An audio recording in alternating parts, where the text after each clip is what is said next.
Welcome to Ojaank IAS academy. स्वागत है आप सबका ओजांग आइस अकेडमी में। मेरा नाम है सोहेल तुर्की और ओजांग आइस अकेडमी में मैं हिस्ट्री एज ए जीएस और हिस्ट्री एज ए ऑप्शनल पढ़ाता हूँ। आज आप सबके लिए एक बहुत ही इम्पोर्टेंट वीडियो जहाँ पे मैं करंट अफेयर्स को और हिस्ट्री को रिलेट करके बताऊंगा। रिसेंटली अगर आपने पढ़ा होगा तो एक बहुत ही ब्रेव लेडी के बारे में योजना के एक लास्ट के पेज 63 पे यानी कि 2021 जैन की जो हमारे पास योजना आई, उसमें एक बहुत अच्छा आर्टिकल लिखा गया था और प्लस करंट से रिलेटेड भी है।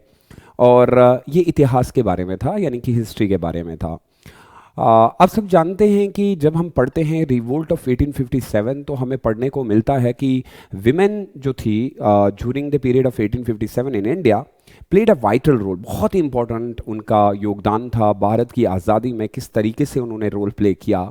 और उसमें एक बहुत कॉमन नाम हमें जो याद रहता है वो है रानी लक्ष्मीबाई। लेकिन इस समय मैं रानी लक्ष्मीबाई की बात नहीं कर रहा हूँ, क्योंकि आप सब जानते हैं अगर आप पढ़ेंगे स्पेक्ट्रम और उसमें अगर टॉपिक पढ़ेंगे द रिवोल्ट ऑफ 1857 तो उसमें ये कहा गया है कि रानी लक्ष्मीबाई जो थी उनको ब्रेवेस्ट, बहुत ही सबसे बढ़िया लीडर के तौर पे देखा जाता है। लेकिन सवाल ये बनता है कि क्या रानी लक्ष्मीबाई से पहले भी भारत के इतिहास में विमेंस का योगदान था? अगर था तो वो कौन थी और किस तरीके से उन्होंने लड़ा? इसका मतलब यह है कि कल अगर मेंस का भी सवाल बनता है तो आप खाली एक विमेन को लेके पूरा इंटायरली आंसर नहीं बना सकते।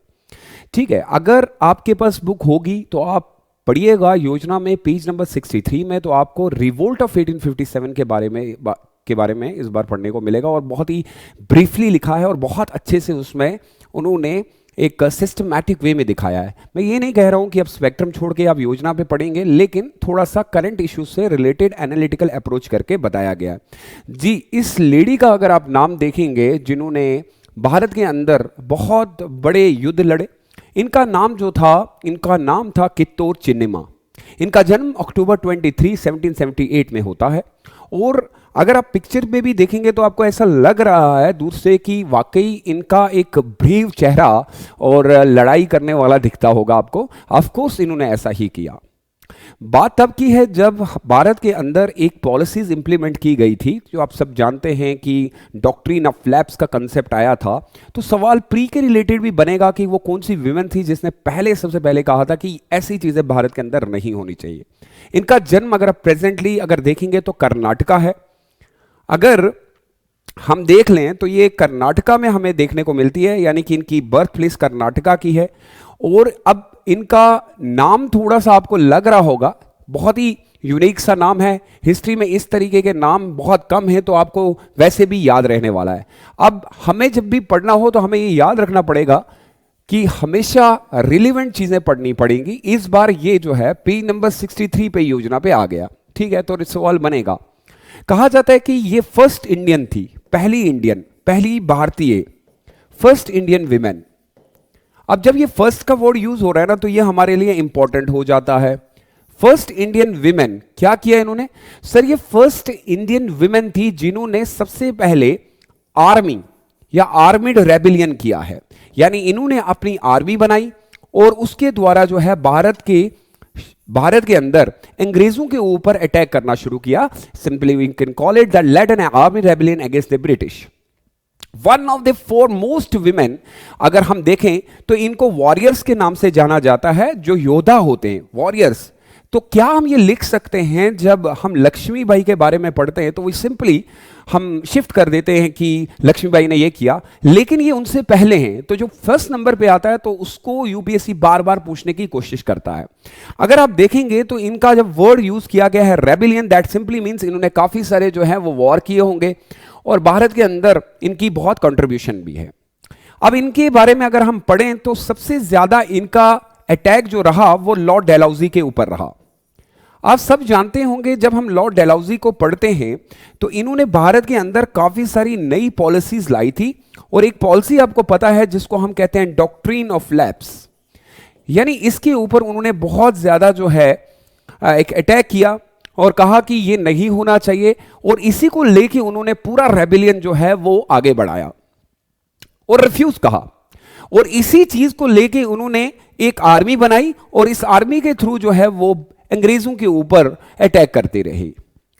अगर देखेंगे तो नियरली कहा जाता है कि मोर देन ब्रिटिश लोगों ने इनके ऊपर अटैक कर दिया, कोई 2000 के करीब जो है ब्रिटिशर थे, 400 गन्स उनके पास थी। उन्होंने कित्तौर के ऊपर अटैक करके काफी सारी ट्रेजरी वहां से जो 15 लाख रुपए वो निकाल लिए।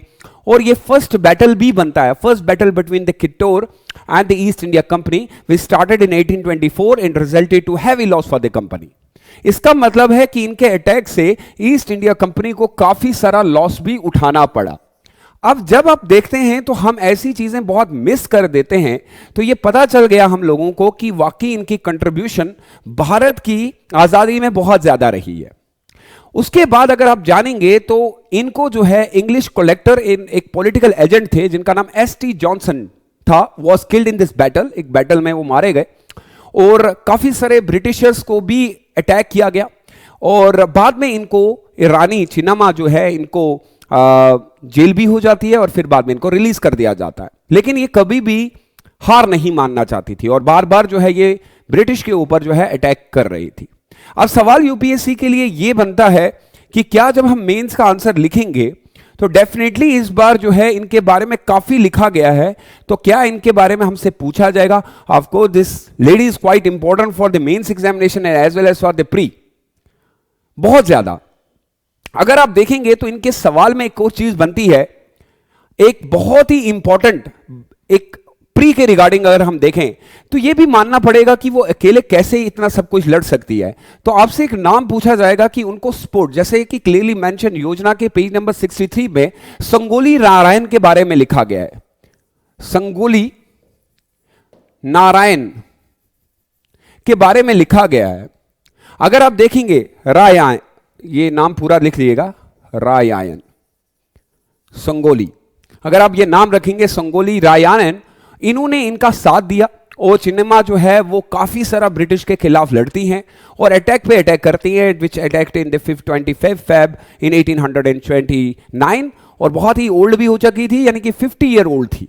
Despite leading one of the rebellion in the against the British, she killed in the Kittur remains there relatively unknown, but still UPSC जो पूछता है इस तरीके के प्रश्न आपसे पूछेगा। एंड आई होप कि इस छोटी सी वीडियो के थ्रू आप लोगों को एक पता चला होगा कि हमारे रिवोल्ट ऑफ 1857 से पहले भी छोटे मोटे रिवोल्ट होते रहे हैं। सो अगेन इसी तरीके से एक छोटी वीडियो से अगर आपने पढ़ना होगा तो इसको ब्रीफली आप पढ़ सकते हैं। योजना मैंने बता दिया, पेज नंबर 63 में जाके आप इसके बारे में पढ़ सकते हैं, आपको क्लियरली पता चलेगा। ऐसी छोटी वीडियो के साथ फिर मिलूंगा। यदि अगर आप मेरे किसी कोर्स के साथ जुड़ना चाहते हैं, पॉलिटी के कोर्स के साथ या हिस्ट्री के कोर्स के साथ, तो दिए गए नंबर्स पे आप कॉल कर सकते हैं। Thank you so much for being with me. Take good care of yourself, stay safe and stay blessed. Bye bye.